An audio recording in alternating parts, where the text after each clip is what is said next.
तो आज हम एक बहुत ही गहरे सफर पर बात करने वाले हैं। हमारे पास तिरुपति की यात्रा से जुड़े कुछ नोट्स हैं, कुछ अनुभव हैं, लेकिन असल में हम उस आंतरिक यात्रा को समझने की कोशिश करेंगे जो किसी भी तीर्थ यात्रा के केंद्र में होती है। सवाल यह है कि जब हम कोई आध्यात्मिक काम या सेवा करते हैं तो उसकी ईमानदारी को कैसे परखें, और जब हम भगवान के सामने खड़े होते हैं तो वो कुछ सेकंड का दर्शन हमारी जिंदगी को कैसे बदल सकता है। बिल्कुल। और आज की हमारी कोशिश मतलब यही समझने की है कि किसी भी आध्यात्मिक अभ्यास में सच्ची निष्ठा का मतलब क्या होता है, और दर्शन का वो दिव्य अनुभव जिसके लिए लोग घंटों लाइन में लगते हैं, उसका असली स्वरूप क्या है।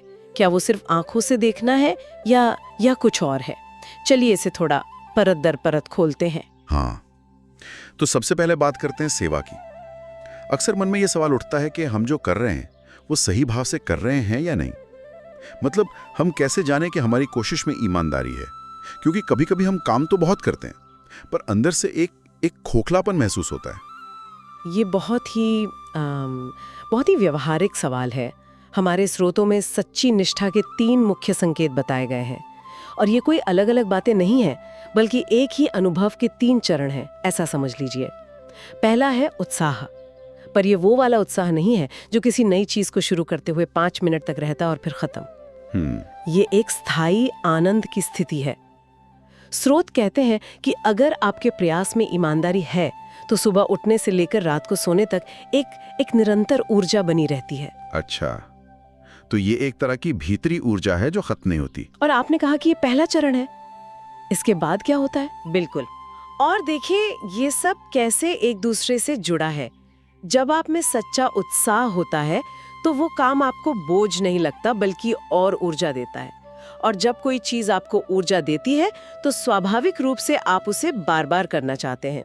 यही दूसरा संकेत है, पुनरावृत्ति की इच्छा। अच्छा, आप उस काम से, चाहे वो नाम जप हो या प्रचार, थकते नहीं, बल्कि आपको लगता है कि इसे और करना चाहिए और बेहतर तरीके से करना चाहिए। और उसका तीसरा चरण? सबसे दिलचस्प बात तब होती है जब आप ये दोनों अनुभव करते हैं। आपके अंदर एक गहरी कृतज्ञता मतलब ग्रैटिट्यूड पैदा होती है। आपको ये एहसास होता है कि मैं ये कर पा रहा हूँ, ये मेरी काबिलियत नहीं बल्कि मुझ पर कृपा है, मुझे ये अवसर मिला है। इसी गहरी कृतज्ञता के भाव को शरणागति कहा गया है।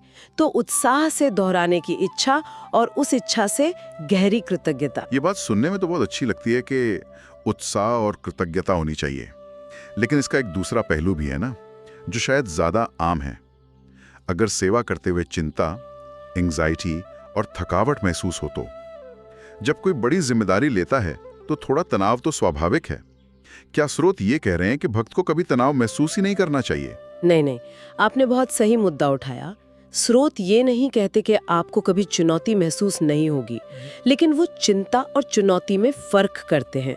उनके अनुसार अगर सेवा करते हुए स्थायी चिंता और थकावट हावी हो रही है तो इसका मतलब है कि हम उस काम के असल उद्देश्य से भटक गए हैं। हम ये भूल गए हैं कि ये भगवान की प्रसन्नता के लिए है। जैसे ही हमारा ध्यान इस उच्च उद्देश्य से हटकर व्यक्तिगत लाभ, हानि, अपनी पहचान या दूसरों की अपेक्षाओं पर जाता है, बस चिंता हम पर हावी हो जाती है। हम सोचने लगते हैं, लोग क्या कहेंगे, अगर मैं फेल हो गया तो। ये जो मैं और मेरा है वही चिंता की जड़ है। मतलब समस्या जिम्मेदारी में नहीं बल्कि हमारे इरादे में है। हम उसे अपनी प्रतिष्ठा से जोड़ लेते हैं। इसी से जुड़ी एक और बात हमारे नोट्स में थी जिसने मुझे सोचने पर मजबूर किया कि सेवा का अवसर कभी भी छिन सकता है, ये कोई स्थायी अधिकार नहीं है। हाँ, और ये भाव हमें जमीन पर रखता है ना। ये हमें याद दिलाता है कि अगर आज हमें सेवा करने का मौका मिला है तो ये एक सौभाग्य है। इसे हल्के में नहीं लेना चाहिए, इसे पूरी विनम्रता और कृतज्ञता से करना चाहिए, ये सोच कर कि शायद अगली बार ये मौका ना मिले। जब ये भाव रहता है तो चिंता की जगह अपने आप कृतज्ञता ले लेती है। तो अगर सच्ची सेवा का नतीजा विनम्रता और कृतज्ञता है तो इसका सबसे बड़ा इम्तिहान शायद उस क्षण में होता है जब व्यक्ति भगवान के सामने खड़ा होता है। हमारे स्रोतों में इसी अनुभव यानी दर्शन पर बहुत गहराई से बात की गई है। अक्सर लोग मंदिर जाते समय मन में कई विचार, कई अपेक्षाएं लेकर जाते हैं। एक पूरी लिस्ट होती है दिमाग में। हाँ, एक आध्यात्मिक शॉपिंग लिस्ट। और स्रोतों के अनुसार सबसे अद्भुत बात यही होती है, जैसे ही व्यक्ति भगवान के विग्रह को देखता है, वो सब पहले से सोची हुई बातें, वो इच्छाएं धुएं की तरह गायब हो जाती हैं। बातचीत में इसका बहुत सुंदर अर्थ बताया गया है कि वो सारी इच्छाएं अमान्य थीं, इनवैलिड थीं, उनकी कोई जरूरत ही नहीं थी। भगवान के सामने खड़े होते ही ये एहसास होता है कि हम कितनी छोटी छोटी चीजों के पीछे भाग रहे थे। इसके लिए ध्रुव महाराज का उदाहरण भी दिया गया है, जो राज्य मांगने गए थे, पर भगवान को देखते ही सब भूल गए और कहा कि मुझे तो हीरा मिल गया, अब कांच के टुकड़े नहीं चाहिए। लेकिन क्या ये सिर्फ महान संतों के साथ होता है या हम जैसे आम लोगों के लिए भी ये संभव है? यही तो सबसे खूबसूरत बात है। स्रोत बताते हैं कि ये अनुभव हर उस व्यक्ति के लिए संभव है जो सच्चे दिल से वहां खड़ा है। असल में यहीं पर असली दर्शन की परिभाषा दी गई है। इसे स्रोतों में बाह्य से आंतरिक जगत की यात्रा कहा गया है। मतलब आप मंदिर में एक शॉपिंग लिस्ट लेके जाते हैं, नौकरी, सेहत, परिवार, ये सब बाहरी चीजें हैं। लेकिन भगवान को देखते ही आपको एहसास होता है कि आप असल में स्टोर में कुछ खरीदने नहीं, बल्कि स्टोर के मालिक से मिलने आए थे। आपकी लिस्ट अचानक बेकार लगने लगती है। वो जो बदलाव है, बाहरी मांग से आंतरिक संबंध की ओर, वही असली दर्शन है। तो क्या ये अनुभव हर किसी के लिए एक जैसा होता है या हर व्यक्ति के लिए अलग होता है? बिल्कुल अलग। ये अनुभव बहुत ही व्यक्तिगत, बहुत ही टेलर मेड होता है। स्रोत बताते हैं कि भगवान हर व्यक्ति को वही दर्शन देते हैं जिसकी उसे आध्यात्मिक रूप से अपग्रेड होने के लिए जरूरत होती है। हमारी योजना कुछ भी हो सकती है कि हम भगवान के चरणों को देखेंगे या उनकी मुस्कान को, लेकिन भगवान जानते हैं कि हमारे दिल के किस कोने में अंधेरा है और उसे रोशन करने के लिए किस तरह की किरण की जरूरत है। अनुभव वही होता है जो भगवान हमें देना चाहते हैं, हमारी योजना के अनुसार नहीं। मतलब हम सोच कर जाते हैं कि हमें एबीसी देखना है, लेकिन मिलता वही है जो हमारे लिए उस वक्त सबसे जरूरी है। ये तो बहुत ही दयालुता भरा विचार है। हाँ, क्योंकि वो सबके हृदय में बैठे हैं। वो हमारी सीमाओं और कमजोरियों को जानते हैं और वो हमें हमारी कमजोरियों के लिए आंकते नहीं, बल्कि करुणावश ठीक वैसा ही अनुभव देते हैं जिससे हमारा आध्यात्मिक विकास हो। वो किसी के दोष नहीं देखते। स्रोतों में एक लाइन थी जिसने मुझे सच में चौंका दिया। उसमें लिखा था, बुद्धिमान बनने की कोशिश मत करो।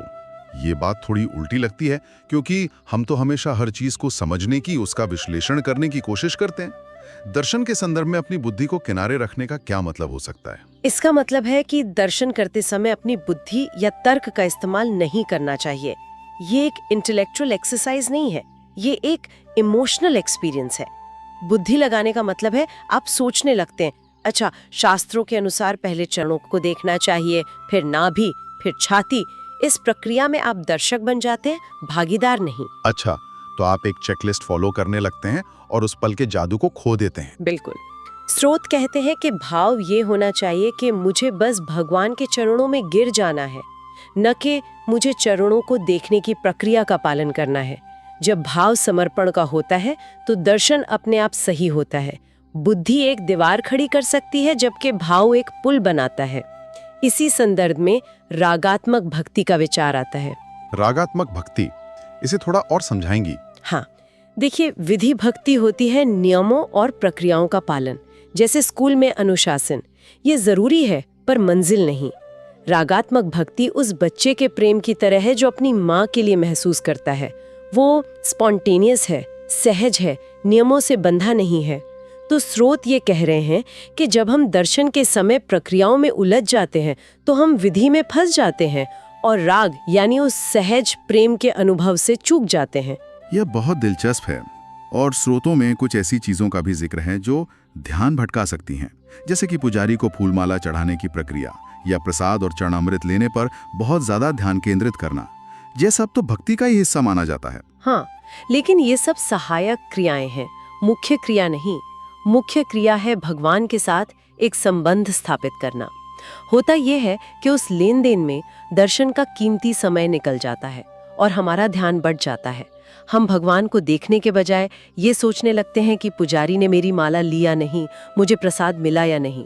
इसीलिए कुछ मंदिरों में, जैसा कि स्रोत बताते हैं, ये सब प्रक्रियाएं नहीं होती ताकि भक्त पूरी तरह से सिर्फ और सिर्फ दर्शन पर ध्यान केंद्रित कर सके।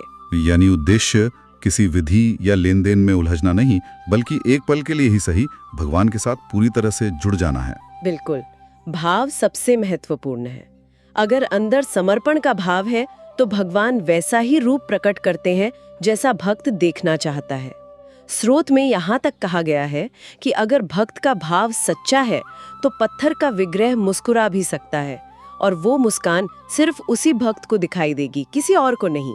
जब किसी को इतना गहरा आंतरिक अनुभव होता है तो एक स्वाभाविक इच्छा होती है उसे दूसरों के साथ साझा करने की। लेकिन यहीं पर चुनौती आती है, इस अनुभव को प्रचार के रूप में दूसरों तक कैसे पहुंचाया जाए बिना उन्हें जज किए या खुद को श्रेष्ठ समझे। ये बहुत ही महत्वपूर्ण सवाल है और स्रोत इस पर बहुत स्पष्ट है।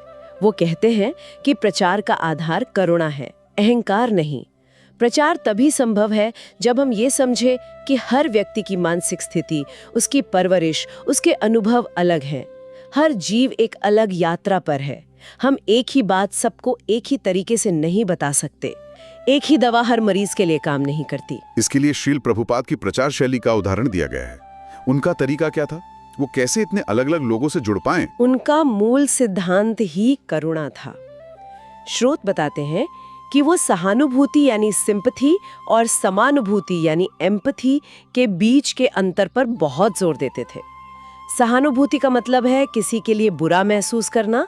समानुभूति का अर्थ है खुद को दूसरे की जगह पर रखकर उसकी स्थिति को महसूस करना, ये समझना कि वो जैसा है वैसा क्यों है।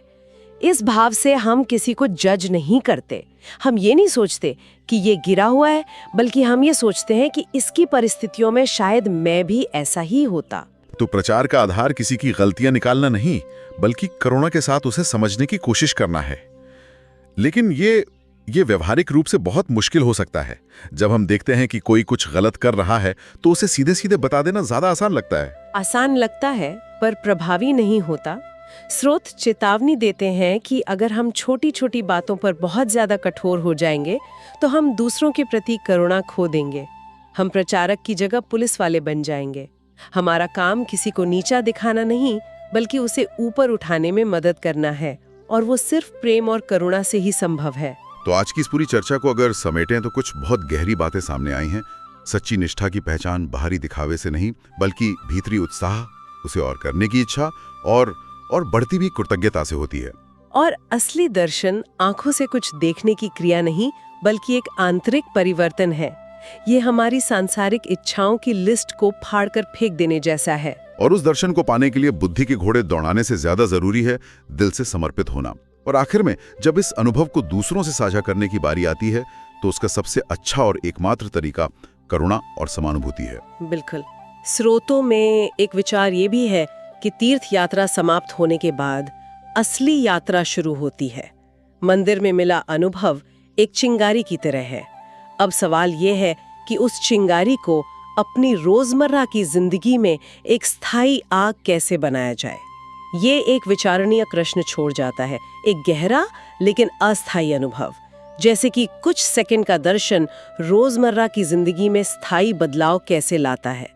उस अनुभव की ऊर्जा को अपने जीवन में बनाए रखने के लिए वो असली यात्रा आखिर दिखती कैसी है।